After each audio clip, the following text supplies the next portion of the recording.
Hi friends, ఇంటి దగ్గర ఉన్నప్పుడు ఎర్లీ మార్నింగ్ లేవాలంటేనే ఏడుపొస్తుంది. కానీ ఏదైనా ఊరు వెళ్ళాలంటే ఎర్లీగానే లేస్తాం. అదే మనం పుట్టి పెరిగిన ఊరైతే అసలు నిద్రే పోలేము. మేము ఎవ్రీ వీక్ మా ఊరు వెళ్తానే ఉన్నా ఇప్పుడు మాత్రం కొంచెం ఎక్సైట్మెంట్గానే ఉంది. ఈ గ్యాప్లో ఒక పాట పాడుకుందామా? మేము వెళ్ళే రూట్లో ఎప్పుడు ఈ టెంపుల్ దగ్గర భక్తులు ఉంటానే ఉంటారు. ఎప్పుడు వెళ్ళే రూట్ అయినా నాకెందుకో కొంచెం కొత్తగానే ఉంది. అందుకే వీడియో రికార్డ్ చేయాలనిపించి వీడియో రికార్డ్ చేసేసాను.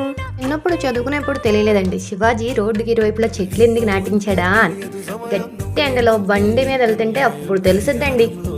ఆ వ్యూ చూడండి ఎంత బాగా కనిపిస్తుందో దూరం నుంచి. అందుకే రికార్డ్ చేశానండి. ఇంతలోనే వచ్చేసాం మనం విసనపేట. మాటల్లోనే చేరుకున్నాం.